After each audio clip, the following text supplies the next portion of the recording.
तो स्वागत है दोबारा से मेरे चैनल में। जानता हूं कि काफ़ी लंबा समय हो गया है, यानी कि 1 महीना तो बीत ही गया है वीडियो अपलोड किए हुए। लेकिन मेरा एग्ज़ाम की तैयारी की वजह से मैं वीडियो नहीं बना पा रहा था। लेकिन मेरा अब एग्ज़ाम लगभग ख़त्म हो चुका है। नेक्स्ट एग्ज़ाम के लिए बहुत ही लंबा छुट्टी है, तो अब मैं वीडियो बनाना कंटिन्यू रख सकता हूँ। और एपिसोड की शुरुआत में लिन सुकबस रेबेका से पूछने लगता है कि मैं तुमसे पूछ रहा हूँ कि तुम यहाँ पर क्या कर रही हो। अगर तुमने कुछ भी नहीं कहा तो मेरे पास वेस्ट करने के लिए तुम्हारे लिए बिल्कुल भी टाइम नहीं है यार। सुकबस रेबेका लिन से कहती है कि तुम मुझसे इस तरह से बात मत करो। मैं मानती हूँ कि मैंने तुम्हें पहले काफ़ी ज़्यादा मिसजज कर लिया था, लेकिन अब तुम्हारे लिए मेरा पॉइंट ऑफ व्यू पूरी तरीके से चेंज हो गया है। अब मैं तुम्हें काफ़ी ज़्यादा मानने लगी हूँ। ये कुछ ज़्यादा बड़ी बात नहीं थी मेरा यहाँ पर आना, बस एक छोटा सा मैटर था। और बाकी के ये जो गॉब्लिन है वो पागलों की तरह प्यार भरी निगाह से लार डबकाते हुए सुकबस रेबेका को ही देखे जा रहे हैं। वाटर स्पिरिट लॉर्ड तो रेबेका के इस बिहेवियर को देखकर पूरी तरीके से कंफ्यूज हो जाता है। वो बोलता है,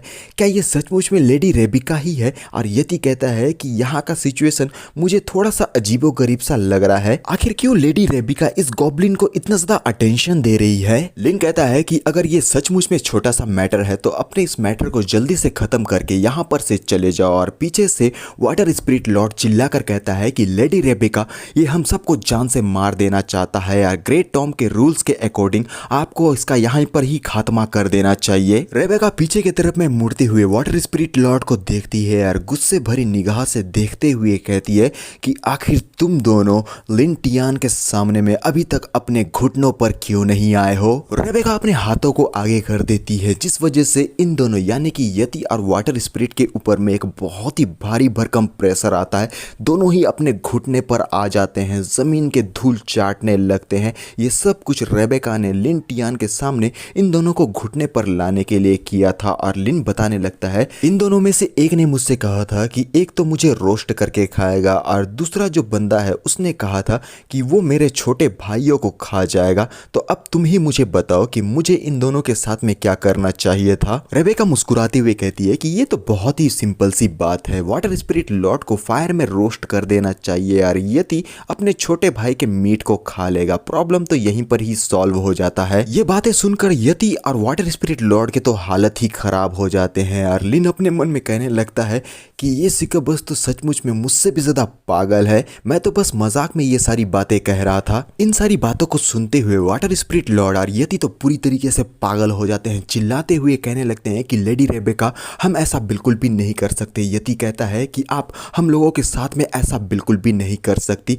और रेबेका अपनी एबिलिटी इस्तेमाल करते हुए कहती है कि मेरी आंखों में देखो और जो मैं तुम दोनों से कहती हूँ उसे दोहराते जाओ। सुकबस रेबेका बहुत ही कमाल की दिखाई दे रही है। अगर सेंसर नहीं लगा होता तो हम सभी पागल हो जाते। और वहीं पर हम देखते हैं वाटर स्पिरिट लॉर्ड और यति को, जो कि सुकबस रेबेका के अंडर कंट्रोल में आ चुके हैं। दोनों ही उसके कंट्रोल में आने के बाद एक साथ दोहराते हुए कहते हैं कि यस मेरी मास्टर, जैसा आप हमसे कहने के लिए कहेंगी हम बिल्कुल ही ऐसा ही करेंगे। और कुछ समय के बाद का सीन दिखाया जाता है जहां पर इस वाटर स्पिरिट लॉर्ड को आग के ऊपर में रोस्ट किया जा रहा है और ये यति उसके मीट को खा रहा है। ये देखते हुए हमारे जो गॉब्लिन्स है वो सब के सब अपना मुंह बनाने लगते हैं। ऐसा मुंह बना रहे हैं जैसे कि इन्होंने कभी मीट तो खाया ही नहीं था। साले खा खा कर तो अपने पावर को इतना ज्यादा इंक्रीज कर चुके हैं। रेबेका कहती है, तो अब मुझे तुम बताओ क्या तुम इन सारी चीजों से सेटिस्फाइड हो? और लिन कहने लगता है कि हाँ,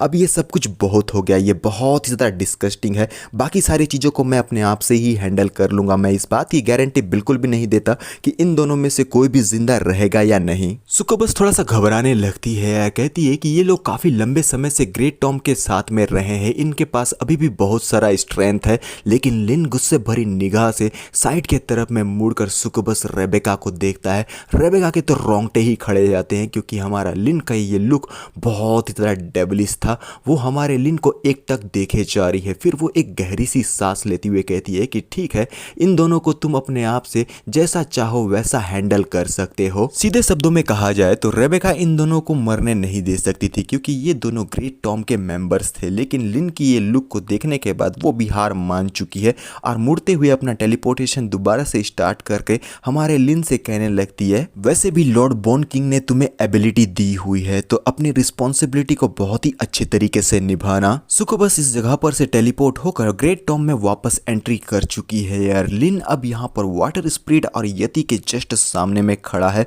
वाटर स्पिरिट लॉर्ड और यति को भी होश आ चुका है, क्योंकि सुकोबस रेबेका इस जगह पर से जा चुकी है। ये दोनों का एहसास होता है कि इनके साथ में ये क्या कुछ हो गया है। यति कहता है कि निचले दर्जे के घटिया गॉब्लिन्स, आखिर तुम लोगों ने ये सब कुछ क्या किया है? आखिर लेडी सुकोबस तुम लोगों का साइड क्यों ले रही है? वाटर स्पिरिट लॉर्ड कहता है, आखिर क्यों सारी चीजें इस तरीके से टर्न आउट हो चुकी है? लिन इन दोनों की तरफ आगे बढ़ते हुए कहता है कि तुम दोनों को ये सारी बातें जानने का बिल्कुल भी राइट नहीं है। तुम लोगों को जो जानने वाली बात है वो ये है कि तुम दोनों की मौत कब होगी। और ये दोनों ही आश्चर्यचकित होकर लिन को देखने लगते हैं यार। लिन एक डेविलिश स्माइल करते हुए कहता है, मेरी खुशहाल भरी जिंदगी के लिए वाटर स्पिरिट ट्राइब को मैं ब्रीडिंग मशीन के तौर पर डेली यूज करूंगा, और दूसरी तरफ स्नोफील्ड को मैं अपना एक ऐसा प्लेग्राउंड बनाऊंगा जिसके अंदर में स्नो एल्फ रहेंगी जिनका इस्तेमाल मैं अपने लिए करूंगा। वाटर स्पिरिट लॉर्ड गुस्से में चिल्लाते हुए बोलता है कि मैं मरते दम तक तुझसे फाइट करता रहूंगा, मैं तुझे बिल्कुल भी जिंदा नहीं छोड़ूंगा। इससे पहले कि वो कुछ और बकवास की बातें बोल पाता, हमारा गॉब्लिन बर्जक अपने भयंकर फरसे को लेकर इस वाटर स्पिरिट लॉर्ड के जस्ट पीछे में आ चुका है, जिसका अनुमान शायद अब इस वाटर स्पिरिट लॉर्ड को भी लग चुका है। और हमारा गॉब्लिन बर्जक बिना देरी के अपने खतरनाक से फरसे से इस वाटर स्पिरिट लॉर्ड के ऊपर में एक बहुत ही भारी भरकम अटैक कर देता है यार। ये वाटर स्पिरिट लॉर्ड अब पूरी तरीके से जमीन पे धराशायी हो चुका है। और दूसरी तरफ हम देखते हैं यति, जो कि वाटर स्पिरिट लॉर्ड की हालत को देख रहा था और अपनी हालत को ना जानते हुए पीछे की तरफ में हमारा गॉब्लिन गोस्ट इस जगह पर अपनी एंट्री दे देता है अपने डैगर के साथ, जिसका अंदाजा यति को तो बिल्कुल भी नहीं है यार। हमारा गोस्ट गॉब्लिन सीधा यति के सिर पर अपने डैगर से एक बहुत ही खतरनाक अटैक कर देता है। और अपने डैगर को जैसे ही यति के सर से बाहर निकालता है, यति के सर से बहुत भारी मात्रा में खून निकलता है। वाटर स्पिरिट लॉर्ड और यति दोनों ही जमीन पर धराशायी हो चुके हैं। इसी के साथ इन दोनों का यहीं पर खात्मा भी हो चुका है। हमारा लिन कहता है गोस्ट गॉब्लिन से कि तुम जाओ और लियोन हार्ट एम्पायर के बारे में पूरा इंफॉर्मेशन कलेक्ट करके मेरे पास लाओ, और साथ में होली चर्च के बारे में भी इंफॉर्मेशन कलेक्ट करना। जितना ज्यादा हो सके उतना ज्यादा इंफॉर्मेशन को कलेक्ट करके लाना है, लेकिन इस बात को याद रखना कि सेफ्टी सबसे पहली आती है। गोस्ट गॉब्लिन कहता है कि ठीक है बॉस, मैं आपकी बातों को अच्छे से समझ गया। और लिन कहता है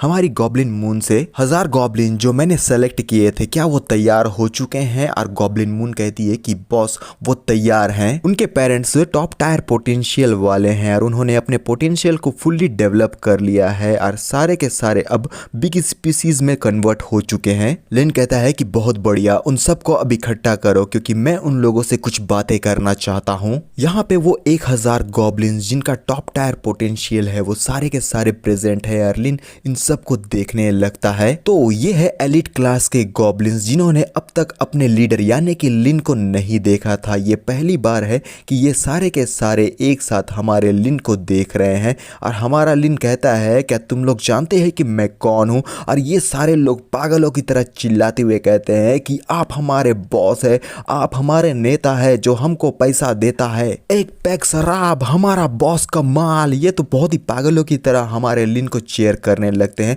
और गॉब्लिन शेर मुस्कुराते हुए लिन से कहती है कि तुम बिल्कुल भी चिंता मत करो, ये सारे के सारे मेरे अंडर कंट्रोल में हैं। यहाँ पर कोई भी आइडियोलॉजिकल वर्क करने की बिल्कुल भी जरूरत नहीं है। और लिन कहता है अच्छा तो ऐसी बात है। फिर वो इन गॉब्लिन से कहता है कि बहुत बढ़िया, मैं तुम सबको अपने साथ एक जगह पर ले जा रहा हूँ तो रास्ते में अपने बिहेवियर को संभालना और कोई भी किसी से एक भी शब्द नहीं करेगा मेरे अलावा। क्या तुम लोगों को मेरी बातें अच्छी तरीके से समझ में आ गई? और ये लोग चिल्लाते हुए बोलते हैं कि बॉस हम आपकी बात को अच्छी तरीके से समझ गए। और साइड की तरफ मुड़कर लिन गॉब्लिन मून से कहता है कि तुम गॉब्लिन्स की ब्रीडिंग को कंटिन्यू रखो, मैं कुछ समय के लिए इस जगह पर से बाहर जा रहा हूँ, अगर कोई भी ट्रबल आती है तो तुम लोग सीधा ईगल मैन के पास में चले जाना। चर्च छुप कर तुम लोग लोगों के ऊपर में अटैक कर सकता है, तो सबसे पहले तुम लोगों को अपनी सेफ्टी को प्रायोरिटी देना है। तो यहाँ पर से अपनी जान बचाने के लिए जहाँ पर भाग सकते हो भाग जाना। और दूसरी तरफ ग्रेट टॉम के लोग आकर पूछते हैं कि मैं कहाँ पर गया हूँ, तो उन लोगों को बता देना कि मैं ह्यूमन एम्पायर के तरफ में